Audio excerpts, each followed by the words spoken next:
여러분 안녕하세요. 이 코로나19로 인해서 바깥에 나가지 못하는 답답해하는 분들이 많이 있고 또 신앙생활 하는데 조금 이 나태해진 부분들이 없지는 않는 것 같아서 참 제가 목회자로서 기도가 절로 나오는데요. 여러분 이 사순절 기간 동안에 정말 이 짧은 묵상, 사순절 묵상이지만 여러분들에게 도움이 되시기를 바랍니다. 오늘 우리가 묵상해야 될 말씀은 이 마태복음 27장에 이 빌라도가 이 바라바라고 하는 유명한 죄수가 있고 또 예수님이 있는데 빌라도가 이 예수님을 채찍질하고 십자가에 못 박히는데 내주는 장면입니다. 이 장면을 보면서 이 이탈리아 사람들이 머리에 떠올랐어요. 이탈리아 지금 많이 힘든 일을 겪고 있죠. 코로나19로 인해서 수많은 사람이 죽어가고 있는데 정말 짧은 시간이지만 여러분 우리 이탈리아를 위해서 기도해 주시기를 부탁을 드립니다. 이탈리아가 얼른 회복하여서 그래서 이 비극적인 일들에 지금 중앙에 서 있는데 하나님이 그 민족을 불쌍히 여겨주시기를 바랍니다. 지금 여기에서 말한 로마가 바로 그 이탈리아를 의미하고 있거든요. 근데 이탈리아 사람들은 이 본디오 빌라도에게 고난을 받으사 라고 하는 대목에서 로마 총독이었었던 이 본디오 빌라도가 예수님을 죽였다라고 하는 그러한 그 하나의 이 억울함, 이 하나의 죄목이죠. 이 죄목에서 좀 빼주십시오라는 이야기를 합니다. 왜냐하면 예수님이 십자가에 못 박히신 것은 유대인들이 십자가에 못 박아라라고 했기 때문에 못 박혔던 것이지 이 본디오 빌라도가 예수님을 십자가에 못 박은 것은 아니라는 그런 논리를 펴죠. 어떻게 보면 그 말이 그럴듯해 보입니다. 그런데 여러분 이 본디오 빌라도가 물론 예수님을 십자가 못 박으라 라고 하는 그 중앙에 서 있든지 혹은 서 있지 않든지 그 이야기를 우리가 나누어 보기 전에 논하기 전에 잠깐 우리가 생각해 봐야 될 것은 본디오 빌라도는 분명히 종교성이 있었던 사람입니다. 왜냐하면 유대인들이 그래도 십자가 바라바를 놔줄까 아니면 예수님을 놔줄까 했을 때에 바라바를 놔주십시오 라고 외쳤을 때에 본디오 빌라도가 거기서 아주 중요한 말을 합니다. 그러면 예수를 십자가 못 박을 때에 그 죄값은 너희들이 받아라라고 하면서 이 손을 닦는 장면이죠. 24절입니다. 물을 가져다가 무리 앞에서 손을 씻으며 이르되 이 사람의 피에 대하여 나는 무죄하니 너희가 당하라 라고 말합니다. 그의 마음 가운데는 예수님이 죄가 없다는 것을 분명히 알고 있었습니다.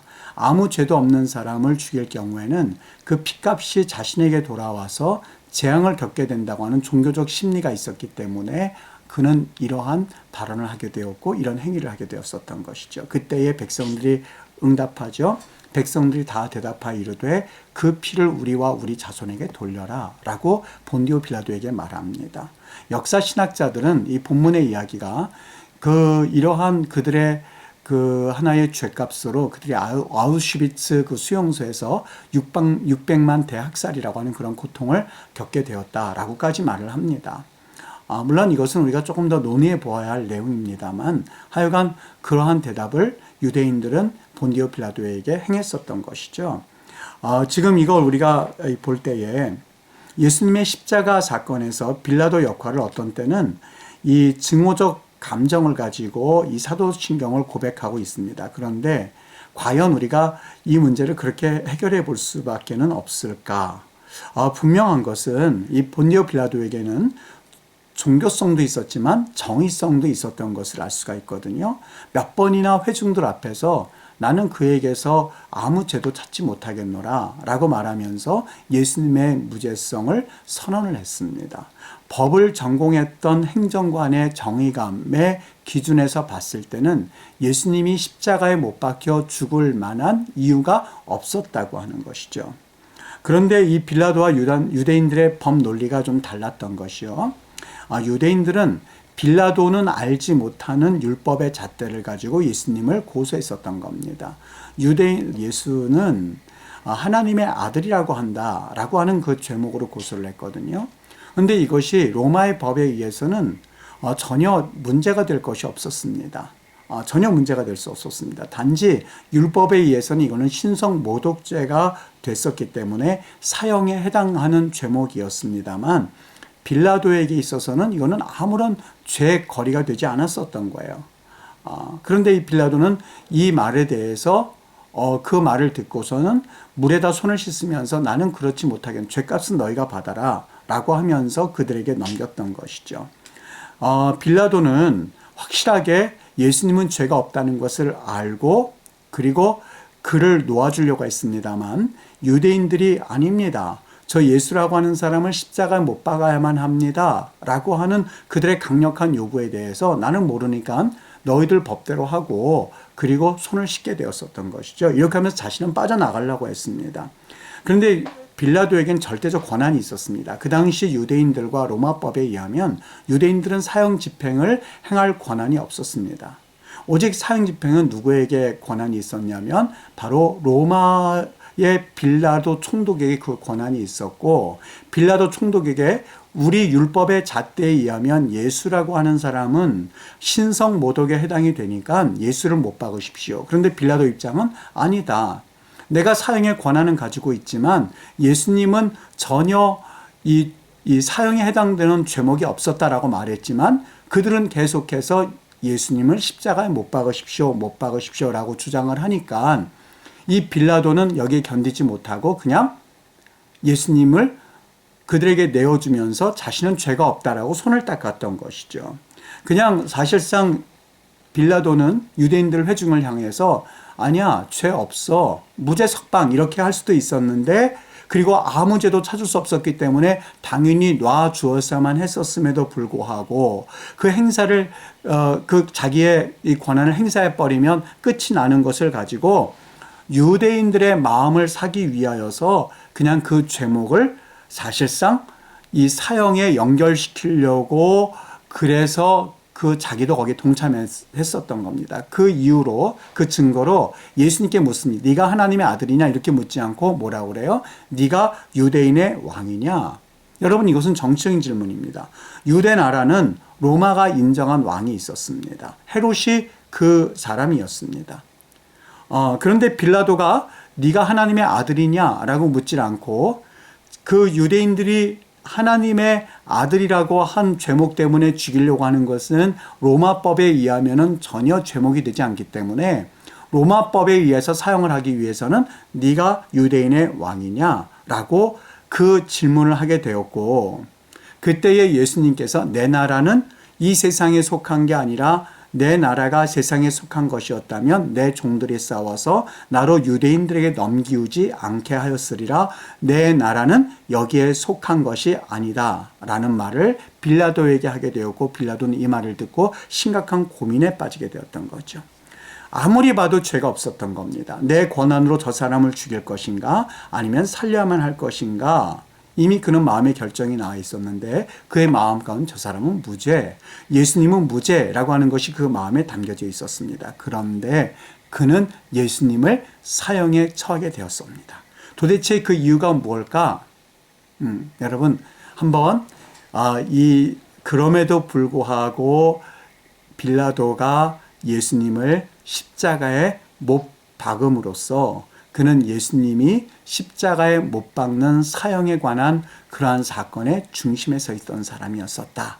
그래서 우리는 빌라도가 예수님께서 본디오 빌라도에게 고난을 받으사 십자가에 못 박히시고라는 그러한 그 고백을 하게 되었었던 거죠.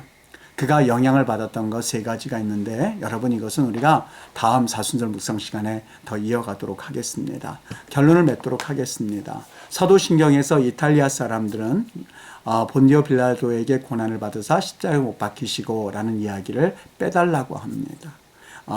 유대인들이 죽인 거라고 이야기를 합니다. 그런데 분명한 사실은 그 당시 법 권한의 중심에 서 있었던 본디오 빌라도는 예수님을 살릴 수도 있었고 우리 법에 의해서는 저 사람은 무죄야 라고 하면 살릴 수도 있었고 또 한편으로는 유대인의 이 말을 그가 들어서 이번에는 정치적으로 예수님을 죽일 수도 있는 권한도 있었습니다만 그는 정치적인 권한을 따라서 예수님을 죽이고야 말았습니다. 그리고 그 죽이게 됐었던 정치적 권한에 영향을 준 몇 가지 요소가 있는데 이것은 우리가 또 같이 한번 다음 사순절 묵상 때 이야기를 나눠보도록 하겠습니다. 여러분 오늘 하루도 주의 은혜 안에서 내 마음에 들려오는 여러 가지 음성들이 있을 겁니다. 양심에 하나님이 주시는 양심의 음성이 있을 것이고, 또 하나는 내 양심과는 전혀 다른 마치 이 본디오 빌라도가 정치적인 욕심에 의하여서 거기에 음성을 따라 움직이는 것처럼 세상 논리에 맞추어서 들려오는 음성이 있을 것입니다. 여러분이 이 두 가지 선택 가운데 정말 우리 주님이 원하시고 또 우리 하나님이 들려주시는 그 음성을 듣고 오늘 하루도 살아가는 그런 믿음의 성도들 되시기를 예수님의 이름으로 축복합니다. 여러분 저와 다 같이 잠시 기도하고 제가 사순절 묵상 오늘 마치도록 오늘 3월 오늘 24일이죠. 24일 사순절 묵상을 마치도록 하겠습니다. 하나님 아버지 은혜를 감사드립니다.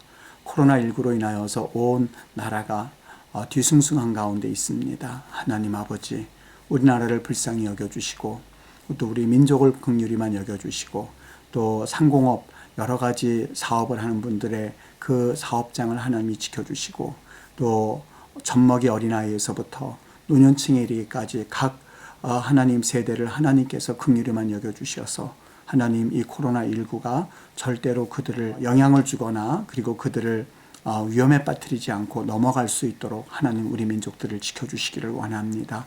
해외에서 있는 우리 한국 민족들을 지켜주시고 우리 유학생들을 지켜주시고 하나님이 보호해 주시옵기를 원합니다. 아버지 하나님 참으로 저희들이 죄 지은 것이 있다면 회개하게 하여 주옵시고 무엇보다도 우리 지금 대한민국 정권이 더욱더 하나님 앞에 엎드려 하나님을 찾을 수 있는 은혜를 더불어 주시기를 원합니다. 오늘 사순절 3월 24일 날 우리 묵상을 잠시 하였습니다. 하나님 이 묵상을 통해서 저희들이 하늘의 음성과 또한 세상의 논리가 가져다는 음성 가운데 그것을 명확하게 구분할 수 있는 구별할 수 있는 지혜를 주시옵고 그리고 그 지혜를 주셨을 때에 하늘의 음성을 따라서 살아갈 수 있는 용기와 그러한 은혜를 저희에게 더해 주시옵소서. 오늘 하루도 주님 말씀에 또한 주님과 동행하는 그런 복된 한 날 되게 하옵소서. 모든 말씀 예수님의 이름으로 기도하옵나이다. 아멘. 여러분 오늘도 복된 한 날 되시기를 정말 주님의 이름으로 축복합니다.